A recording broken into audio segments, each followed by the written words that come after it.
Hello, this is Menno from Hollerado, and you are listening to The Leak in Review.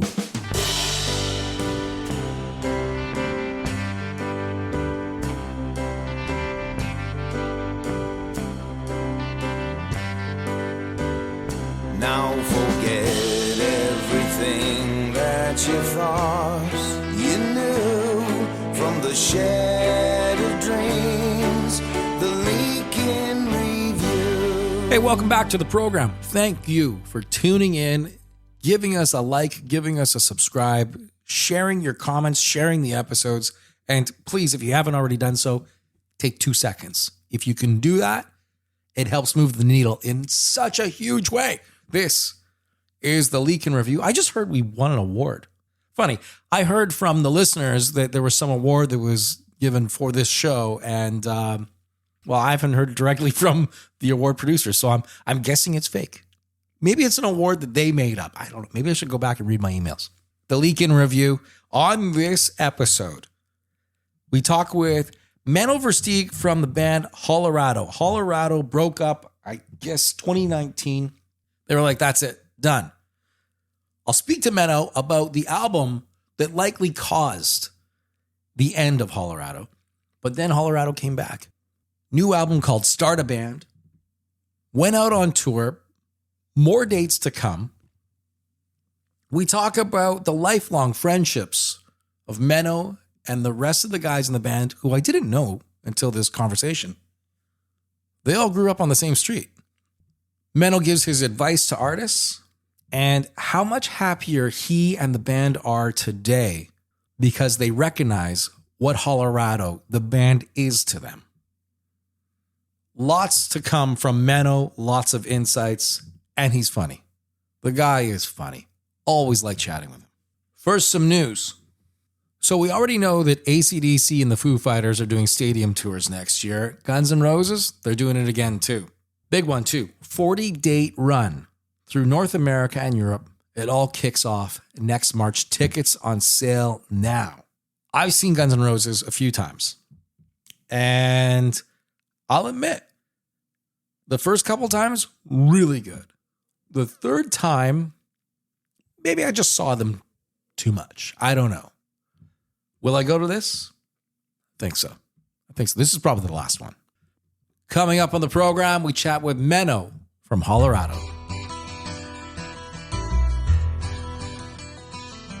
Where there's a heartbeat and a stage, there's an artist set to perform. This is the Leak in Review on tour. On Tour brought to you by the Pecan Agency, connecting fans with bands worldwide. Tea Party, Headstones, Finger 11, on the road together. Catch them December 10, Windsor, Ontario. On the 12th, they're in Moncton, Halifax on December 13th. Menno from Hollerado up next on the Leak in Review. Hi, my name is Kim Stockwood. I am a proud Newfoundlander and a Canadian singer-songwriter.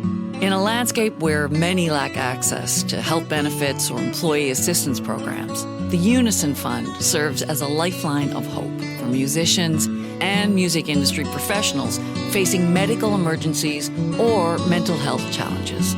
To learn more about Unison and their programs, please visit unisonfund.ca. Hello, this is Menno from Hollerado, and you are listening to The Leak in Review. Am I wrong? Was Hollerado start in Ottawa? Yeah. Kind of a hybrid? Yeah, we started in Manotick, truly, because we all grew up on the same street. You knew that? I didn't know that. Yeah. Like we were neighbors. So Nick and Jake are brothers. That I knew. And they lived 2 doors down from me in Manotick when we were kids. So we grew up on the same street. I'm about 6 years older than Nick. And so when he moved in, he was 9, I was 15. And I gave him exactly one guitar lesson where I showed him all 4 chords on the guitar, all 4 that exist. And then the next lesson, he came back and he taught me about minor chords. And he's a fabulous guitarist today. He's a fantastic guitarist. That's my because favorite of your guitarist. teaching. Oh, entirely. He's still constantly showing me how to play riffs I even wrote because I play it once on the record and then I don't know how to do it again. And he has to reteach me how to do it. I think that's more common, though, with bands than People let on. Yeah. Yeah, it really is. because you kind of master it to how you think it should go. Then it gets into production and it gets remixed. And then in that time frame, you've also recorded 12 other songs that have never yet been played on stage because you're waiting for the album to get dropped. Exactly. And come up. So I think that's, what most artists or most players would say is the toughest thing after their record is produced is figure out how to play their own record. Totally, yeah. And then often you're like, why did we do this in the studio? You start playing it and you're like, why did we have to make things so complicated on ourselves? Which, that's why first records are often so amazing, is because you learn how to play all the songs, and that's all you play before you make your record. You've played every song on the record. You've played it live because that's all you have. But by the time you're on record 5, there's songs that you have never played ever that are on the record, and you never play them ever because they're like the deep cuts and like no one wants to hear them. And so there's Hollerado songs that exist that were never played in the rehearsal space and never played after the record. Sure, but every band would have that. They must, yeah. If you can't go play 100 songs you can't. Each night because you're only playing for an hour and a half, so that means you've got 20 songs. Even Hollerado songs, that gives you 22 songs because you got a couple shorter ones in there. Well, we do have that one record that is on 111 songs long. And they are all 1 minute each, are they not? No. It's 6.5 hours of music. You probably didn't hear of it because it was our... No, I remember talking about this. Yeah. This was like 8 years ago? Oh, even more. It was our career suicide album. It was after when things were going really well after White Pain, and we had the singles and things were moving. We just did our first arena tour. We're like, you know what the fans need right now? They need 6.5 hours of half-baked stoner ideas. That's what they want to hear. You did with that album what a lot of bands do privately in their own space. You recorded it and put it public. We did. It took us 2 years to record it too. I think with Hollerado though, for as long as I've known you guys, and maybe I'm wrong, you basically say there are no bad ideas.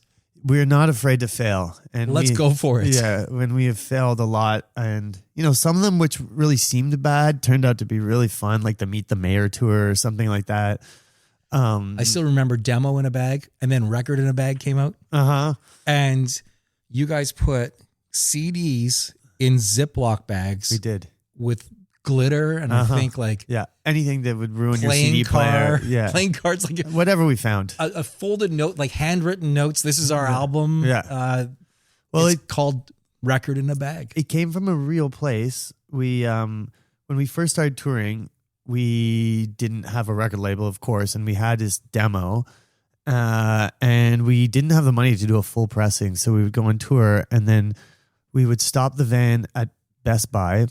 We would buy a CD burner and 50 blank CDs and a thing of Ziploc bags. And then we would go to the van. We had a laptop and we would burn 50 CDs. Then we'd return the burner at Best Buy.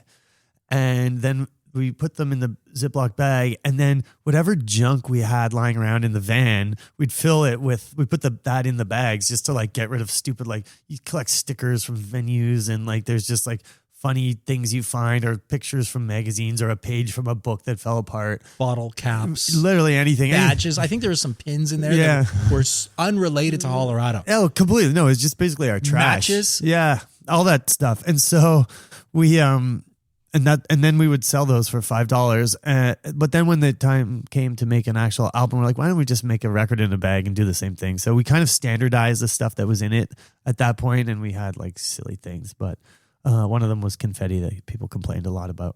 When Record in a Bag came out, it was all the same pressing, so it would have been, at least the fonts were correct. Yes, exactly. And they all looked... And it wasn't my handwriting. It wasn't 50 unique handwritten pages.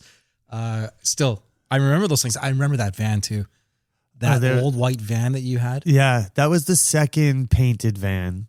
That was the main one that we had for many years. It was actually the good van that we put 400,000 kilometers on.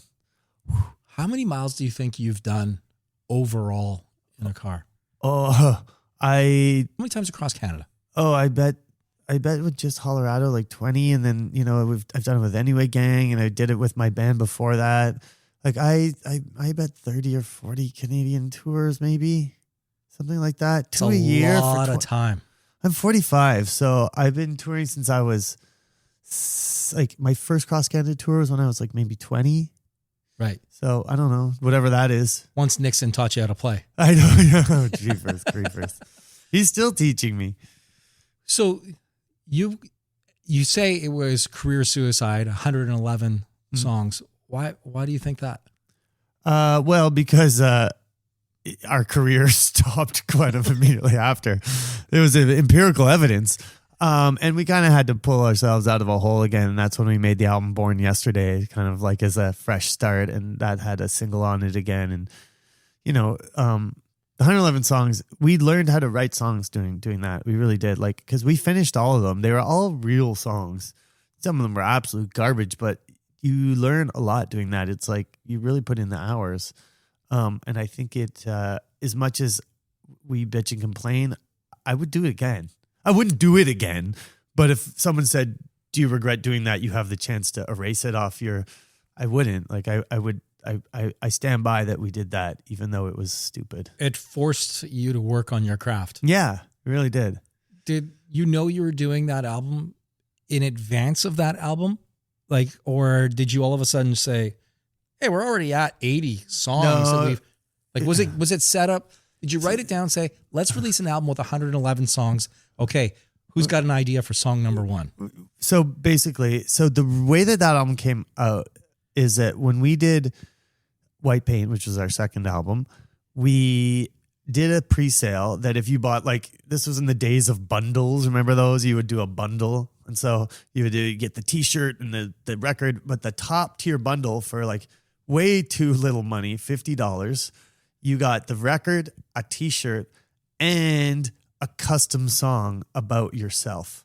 We put that up online, and like before the end of the day, we had 111 orders. And by the time we looked at it, we're like, shut this down. That's right. That's where it came from. So it was 111 orders from people that you wrote for people individually. Exactly. So, but they really turned out to be songs about ourselves, and because we got like 2 random facts, and like I would say a dozen of them were like, I have a dog, so there's like only so many songs about like a dog you can write.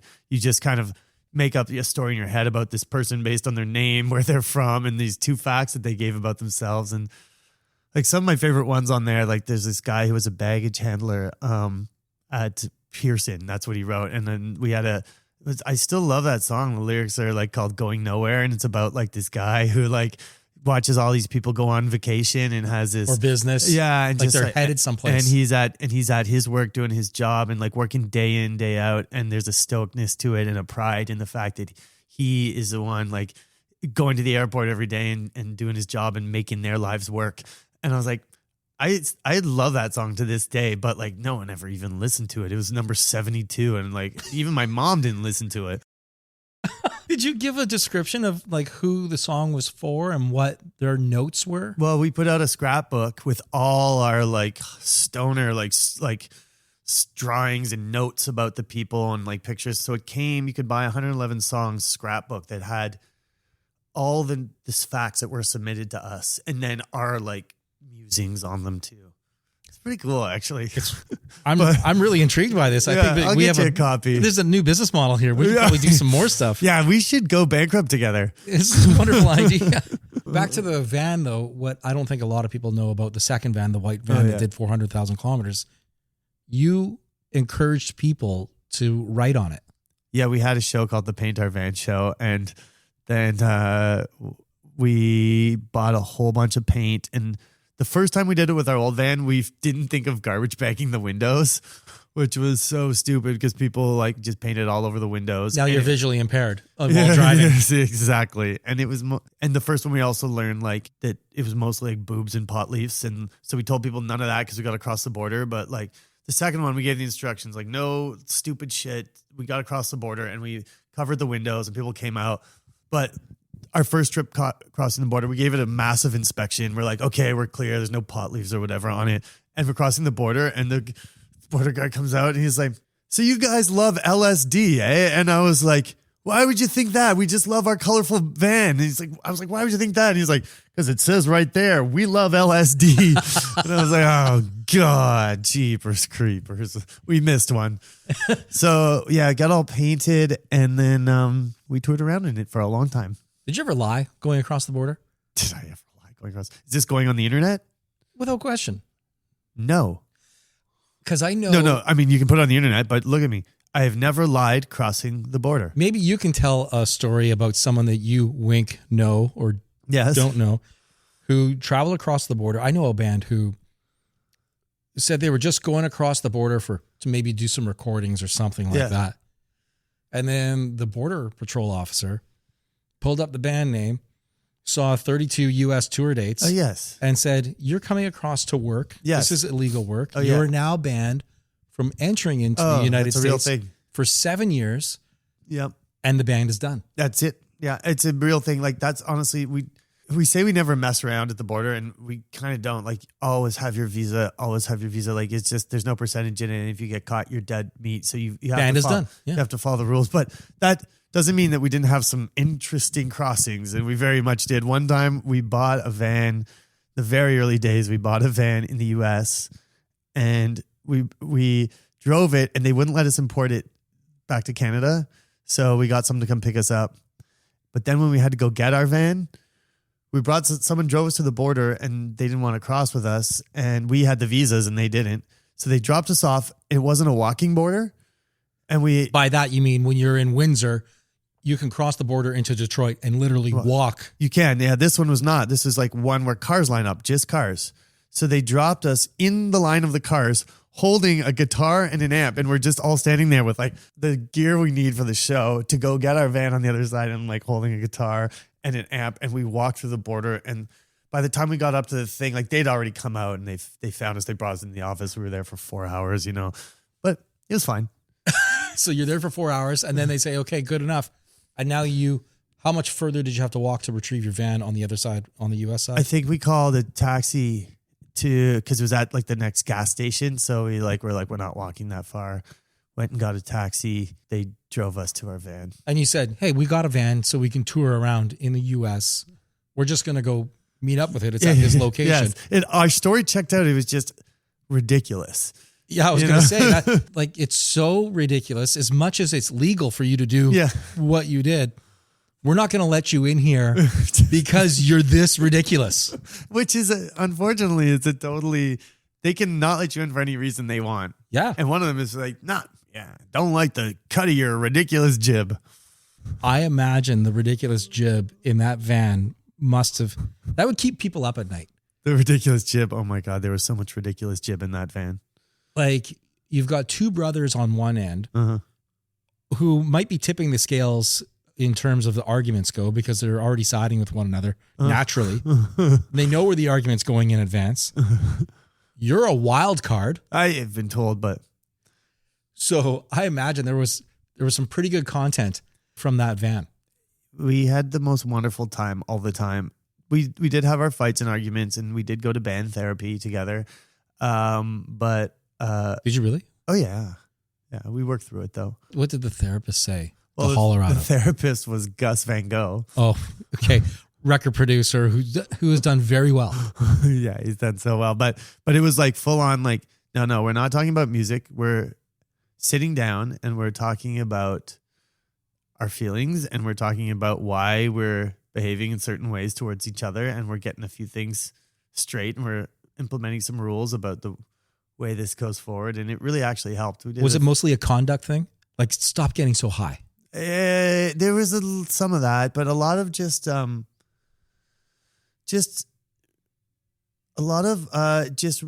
really trying to listen to each other, like really trying to hear the other people and not just like talking over each other. And I think in a lot of cases, being in a relationship with someone, your partner, your spouse, that is a little bit easier than being with a band for 3 months, 24 hours a day. Oh, there's so many things that are thrown at a band on the round. Every minute, every step. The vehicle doesn't work. Everything. The venue's not open. Like, why isn't the people here from the venue to help us load in? Yeah. Where are we putting our vehicle? Where are we doing? It's ridiculous. You're Instruments, tired, you're instruments hungry. break. You're tired. You're hungry. Yeah. You play. You have the greatest time ever. You then stay out all night and Yeah. party, or maybe Yeah. you don't. Maybe you just get on the road again and start driving. But it's a lot, and it's a lot. it's not very sexy. A lot of the times for a young band. It isn't. I mean, and the other thing is too, like, you play in a band because you don't want to have a boss. You know, you don't want to have to, like, you want to do things your own way. So you have like these four people. Our band, there's no hierarchy. You know, there's no person that tell you what to do. So and especially when we got a tour manager, that you kind of hire a tour manager to like keep you, like, to set the rules. But you know, you play in a band because you don't want to have rules and you want that freedom. So you combine that with those things, and yeah, it can be like gasoline and the lighter sometimes, but a lot of bands don't make it through it. And I'm really, really proud of the fact that we did. Like when Hollerado stopped for the first time in 2019, we called it our retirement. We were all best friends in the world, and we continued to hang out through the 7 years we didn't play music and make music together, like, constantly. And we're all going on vacation next week too. For Nick's 40th birthday, we're going to Mexico.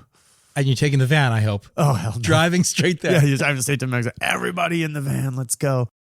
So the band gets back together. The band writes new music. There's the new album, Start a Band, which to me should be just the documentary for Hollerado. Because to what we're speaking to right now, all the ups and downs, band therapy from a non-registered therapist. You know, par for the course for Hollerado. Yeah, anyone who's met Gus, he's pretty registered. Man, that guy knows how to navigate emotions. And some gigantic And releases underneath him as well. And hits, yeah. I mean, early days of recording for you guys, like, wasn't that Juliet? Wasn't that recorded? Gus did Juliet, yeah. Which, And you still close with that song? Yeah, often, yeah. It's one of those songs, like some of our songs I listen to and I just absolutely cringe and I hate everything about it and I never want to play it again. And then some of them I'm like, hey, like 20-something us, like, could write a good song. And that's nice that you're like, oh, there were some wins back then too. Now there's the new album though. Was it easy getting everybody in the studio, or was there a little bit of hesitation from the band saying, I've got kids at home. Well, I don't want to be out on the road. Yeah, well, we did it differently actually. We didn't we didn't get us all together in the studio at once because it was like it was hard. People have kids at times, so we had some people come in and play some different stuff at times. Nick and I did a lot of it with Gus. We were always together with Gus. But no, everyone was really keen on the idea to get back in there and make new music because we knew we wanted to go play shows again, and we didn't want to be one of those bands that goes and plays shows without new music. I feel like there's just something, you start to lose the urgency or the sense of like why you're doing it is, to me, for me, it feels misplaced. Like I want to go out and play music that represents how I'm feeling or where I'm at creatively now. And sometimes the old stuff can help that, but if I'm not playing new stuff that demonstrates like what we're feeling now, then to me it's a bit pointless. So that was really important that we had new music. I think that's every band for the most part. Yeah, I think so. You might like whatever song it was, but you've played it now 1,000 times. Yeah. And the climate has changed. Yeah. Your thoughts about politics might be vastly different today than when you were a teenager and you first penned those lyrics. Yeah, you know what? They're pretty much similar. I'm just more articulate at it now. New album, and now there's tour dates again. I heard, I wasn't able to go see, you just did 2 sold-out shows in Toronto. And 3. I wasn't able to make it to any of the 3. At least 2 of them. I swear I saw you at 2 of them. You sure? Where were you this weekend? I'm most positive that I was not there, but I heard such wonderful things. Was it a wonderful experience being on the stage? Like almost overpowering for you, because where you guys were playing in Toronto maybe still live just around the corner? Yeah, not too far. Yeah. And it was so nice. Like so many friends were there and so many like blasts from the past, fans that we hadn't seen in years, and friends from other bands, and like even like industry people who those people, even them, it was so nice. And the thing I'm the most proud of, honestly, and it sounds a little cheesy, like we worked really hard to sound good for the first time in our lives. Like we always put on a good show. I don't like back in the day, we were great performers and we had a great time and did good shows. And I like to think we had good songs, but we were a fucking shitty band. And you guys, I would say, I don't think you were a shitty band. I think you were just very comfortable with being loose. yeah, there you go. That's a very nice way to put it, Jeff. That's an adult way to word it. Yeah, I appreciate that. But we worked hard and we like got on in-ears and we listen to each other now. And like, we've all become better musicians. And like so many people came up and like, wow, you guys actually sounded great. It was amazing to see that. And that felt really good. Like putting a different kind of work into it and a real intentionality to like trying to do something better. You know, I used to be a little bit afraid of that, of trying my best about like trying to sound good. I don't know, maybe thinking that I wouldn't be good enough. Were you trying to mask it yourself? Oh, I'm sure probably. Yeah. You know, cover up some sort of flaw and joke it off. Well, yeah. I mean, I've always been a little tone deaf. I'm not a great musician. And it takes real work to get it to that level of like rehearsing together and playing together and listening to each other. And, you know, I think that was definitely one way of coping with like being self-conscious of not being at that level of a lot of our peers who are really great players. And a tough one too, because it's a hometown show. Like playing in Toronto, you said there's industry, there's bands that you've played with, there's bands that you've admired. Yeah. There's more pressure there, and they all want to talk to you too. Well, so they're taking all your attention, and meanwhile, it's like, I'm trying to focus a little bit here. I don't have time to blow up my vocals before we play. You know what goes along with this new outlook of like trying to like really do our best that has made it really doable is that like none of us give a shit anymore about success. Like we already didn't make it, and now we're like just doing it purely for fun and to do our best. Like I want to work hard at it and sound the best that we can sound and try to be, but like whether it works or catches on is like I could truly honestly give two fucks. Like I have a different career. I have other ways of making money. I don't gotta pay the rent anymore off Hollerado, and none of the guys do. So it's like now it's kind of funny that we're not trying to look for anything, and we are not afraid to really try, which is awesome. Playing your best and playing less. I mean, there's a lot to be said about that. Oh, it's a new model. Compared to 200 shows where you just get to your set time with seconds to spare. Totally. No time for a sound check. Yeah. The venues they're all over the map anyways. The new model for an indie band is to have another job and a career. It's just, that's what's up. Find something you can do while you do a band. Like you want this to be a full-time thing. Everyone does, but the amount, the way the job is on the way to full-time thing is grueling, and it can give you a 10 or 15 year gap in your resume that makes you unemployable for the rest of your life. It's a tough road, and it can ruin your health, your relationships, your sanity, all that stuff. It's a dangerous one. And I'm not telling people not to take it, but just to not put all the eggs in that basket, I think is a pretty, I remember obviously you always come across lots of bands through your years and stuff. And I remember a band saying thank you to me because I got a gigantic royalty check for songs that were being played on whatever service I was working at the time. Yeah. Well, thank you. Well, this one particular band, I was like, damn it. They just got a big check, which I know means they're going to fix the transmission in the van and they're going to go back out on the road and they're going to tie up another lane for another artist who maybe won't be able to play that venue, or maybe they're going to go back into the studio and write another subpar album or something. And that's exactly what they did. They did all that stuff where if they didn't get that check, they might have gotten off the highway a little bit earlier. They're all very nice guys, but to your point, there's a lot of competition out there. There's a lot of bands. Yeah. You can only listen to so much. Oh my God, it's so crowded. There's a point where radio would break songs, still can break songs. Then everyone got so excited because of all the digital service providers. Yeah. You can have your music. We're on Amazon, we're on Spotify, we're on digital service providers in India that I don't even know what they are, but our stuff is there. Yeah. Well, now you're in competition with billions of songs. It's amazing. Yeah. And there's a good and a bad to that because you still need somebody to champion you along the way to say, hey, listen to this instead of the other stuff. And or like the other thing is like, just do your best and not care about that stuff and have other plans to, for like making a living and focus on your art as your art and your income, whatever you use, your livelihood as your livelihood and your art as your art. Like Good Kid, the band.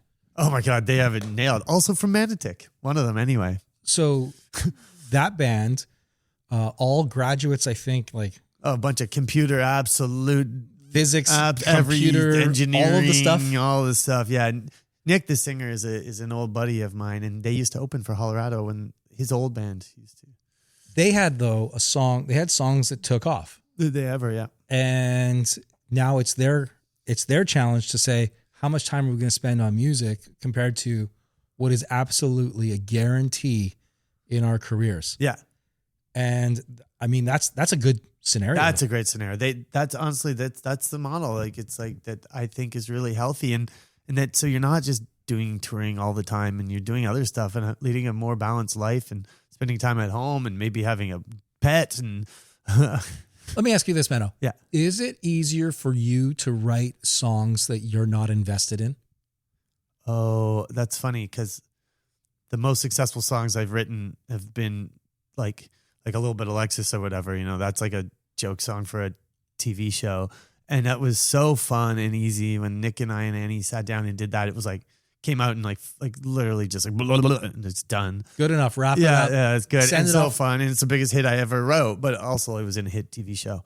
But regardless, it happened. Like it's still, the point remains the same. Yeah. Is it I think some people have an easier time writing a song about something that they're not related to. Oh yeah. Give it off to somebody else as opposed to releasing your own thoughts and then going and performing it. Totally. But I love both. And like the writing for other stuff, and I've been doing some other writing for movie and TVs recently. Movie and TV. It's okay. It's just audio. It's fine. And just audio. Hello. And yeah, it's super fun. Nick and I and Gus actually just did another one for another movie recently, and same thing. Like took half a day. We're really proud of it. Super fun. Like I don't know. Cross my fingers. Maybe it will be a hit song again.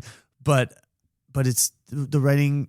Like being an artist is when I am writing, trying to find a place for my thoughts to go and to make sense and to make what I'm feeling be something that communicated for other people to feel something also from that. That's the challenging, fun part that I really get the most fulfillment from.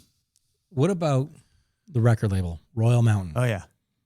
You've got young bands that are coming up. It's a completely different industry today than what it was 15 years ago when Hollerado was playing stages for this guy Jeff Leake at a I think a going rate of $200. Oh yeah, no problem, gladly. I think the first one that we did together was Monine, Arkells, and yourselves. I remember opening it. What was that venue? It was like a Christmas party. It was. I think it was called Thank God It's Not Another Christmas Party. Yeah. And played. It was Tattoo Rock Parlor in Toronto. Tattoo Rock Parlor. Where was that? Like I didn't live in Toronto then. It was on Queen Street. And what was it? It was Queen Street. What is it now? I assume it's an Urban Barn, something like or that, an Aritzia. Yeah, it's around Much Music on Queen Street. No, it's to the other side of Spadina, so the west of Spadina. Okay. But yeah, remember there was the Mexican restaurant that was on Queen Street? Yes. Now I know where it is. Anyhow. Okay. So Tattoo Rock Parlor is where we did that thing. And I remember some major label boss, what was his name? He was a really nice guy. He got some lifetime achievement later at the Junos. I remember he was the head of EMI, I think. And he's like, you guys, right, he came up to me. He's like, you guys are really great songwriters. He's like, just let me tell you how important good singing in tune is to a successful career in music. He didn't quite say that we weren't singing in tune, but he was like, just reminding me, and he complimented our songwriting and it really meant it. But he was like, I wish I'd fucking listened to him back then. You're talking about Dean Cameron. He was such a nice man. I really, really liked him. He was like a music industry guy who wasn't a douchebag at all. I remember I was at the Junos and he got some Lifetime Achievement Award. Dean Cameron went on to be the head of Massey Hall and Roy Thompson Hall. Yeah. And was the guy who started the whole renovation of Massey Hall to make it the beautiful building that it is That today. was him. He had all that amazing. going. And then obviously the big part of that is getting the funding for it because it's not for profit. Oh, so And cool. so I think that same Junos that you ran into him was in, I'm going to guess Calgary, Yeah, I couldn't tell you. Those years were a blur. because I got food poisoning Yeah. that weekend. So for everyone, there's the Juno Gala where they hand out 40 awards on the Saturday evening, a big dinner gala. Then Sunday is the Juno broadcast. Mm-hmm. Friday, they have a great big reception. That night, I start shissing and puking like a wild man. Like at 3 a.m. to one point, I'm throwing up so much with food poisoning that I start laughing, thinking somebody who's adjacent to me in this hotel thinks there's a murder going on. Oh, no. I'm sorry. But I ran into Dean the next morning. Like I started searching online that night. I thought going to expire. Like I thought I was definitely going to have to go to the hospital. Yeah, you're looking up like discount Calgary funeral homes, cremation. It was so crazy. So, and the thing about Calgary, when you're downtown Calgary, nothing opens until like 10 or 11. Okay. There's not like a convenience store that's right there where I can just go get Gatorade and a saltine cracker or something like that. So I end up finally going out. I finally I've got the puking down to maybe only every hour. So I'm like, okay, there's a window. Just aches. There's a window here. And I run into Dean Cameron in the lobby. And he's with Steve McGrath, who also works still today, works for Massey Hall and Roy Thompson. I kind of loosely tell him the story, like I have food poisoning and all that stuff. And Dean right away, speaking to being the nicest guy in the world, goes, I'll get you some. What do you need? I'll bring it to you. I'm like, Dean, you're on your way to like some sort of gala event. Yeah. I've been puking for the last 24 hours. That's really You're about to be inducted into the Hall of Fame and receive the Canadian Pin of Merit and all this stuff. All this stuff. That's sweet. That's why you get that stuff when you're that kind of person, especially in the music industry. It stands out. Not a lot of guys like him. Unfortunately, there will not be a lot of guys like him ever again. And Dean was a very sweet, sweet man. He gave me a seat from Massey Hall. So when they took out all the seats from Massey Hall, they framed a lot of them. Like not the full seat, but the seat back so you could put it in a frame and stuff.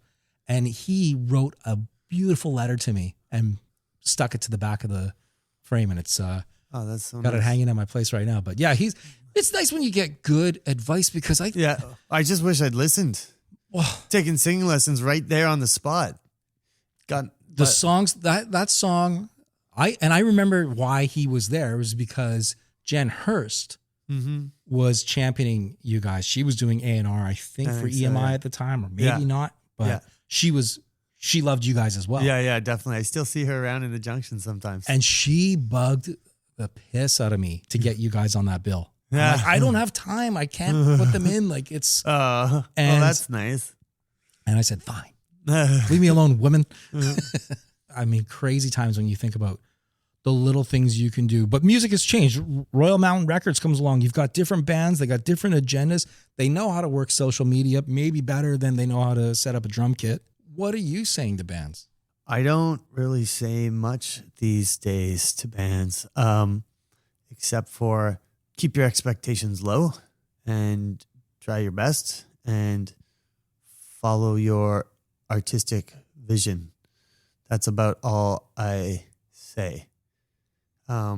Because I honestly, I'm not as involved with the label as much anymore in terms of like the day-to-day operations, because I find it really gets in the way of my creativity because of the fact that for music to be a business, you need people who know how to treat art like a business. And I was that's going to say you need business people. yeah, exactly. And that's a specific skill, and it's a skill I do not have. I think that's great that you recognize that, because you're the artist and you want artists to be, let's say, weird. Yeah. And as someone who I did work at the label a lot with that, and honestly, since other people with that perspective, and since I've stopped doing like any of the business stuff, the label is doing much better. I guess my point is that, my job as someone who has maybe been through it, and talking to younger bands, is just like encouragement, being a cheerleader. The kind of stuff I do for the label now is like, a band was looking at a van in Toronto, but they were from Halifax. So they wanted me to go like test drive a couple vans for them. Like, yeah, I can do that. I've had a bunch of vans. I'm like, I can give you an answer about like that van sucks and that van's good, but I cannot tell you like if your record is going to be successful and how to help with that. Like it's honestly like, it's just, I don't know. I know there's steps you have to take. Well, there's basic things that you know. Things, yeah. You know that if you're a band that is in Hawaii and you want to make it as a band, the first thing is how you're going to get off the island, because your tour dates start 2,000 miles away from where you're actually living right now. So you would understand that. Yeah, right? No, that's true. I mean, the logistics is logistics, but the importance of touring. I mean, I don't know if like what, the importance of it in terms of like what's the career you have these days. Well, you got to play a lot of shows so that when you get the opportunity to play a good show or a big show, that you're awesome, that you're ready. That's it. Yeah. If you want to be a great band live, you have to play live. That's just what's up. It doesn't just happen. You have to go do it. So that's like it. But to me, that's just like science. Like, you want to get good at kicking field goals. You got to kick field goals. Like what you're doing, connect with more, like to make people connect with the thing that you believe in. Like, who knows if they're going to, that's it. What's 2026 like for Hollerado? Well, exactly that. I've booked off, for the first time in quite a while, 3 months to buckle down solo and write, and work on some projects that I've been wanting to finish for many years, and not do any music business stuff and not play any shows for 3 months and see what comes out of it. And hopefully something I love and want to share with the world. So you're saying you're taking a leave of absence from all your other projects. Yeah. Just so you could finalize this idea that's in your head right now. Because if you don't do it, if you don't commit 100% to it, it's not happening. That's it. Yeah. Or it'll happen and you'll be upset with it. That's it. There's been something I've been trying to kind of finish for a decade, and I'm like, I just need to put everything else on hold and give this a go, and see what happens. It could be another 111 song level epic failure, or it could be something that I'm proud of and want to share. Text Menno now. Here's his number, 514. That is my old number. Thanks for doing this. You're the best, Jeff. Thank you. Appreciate it.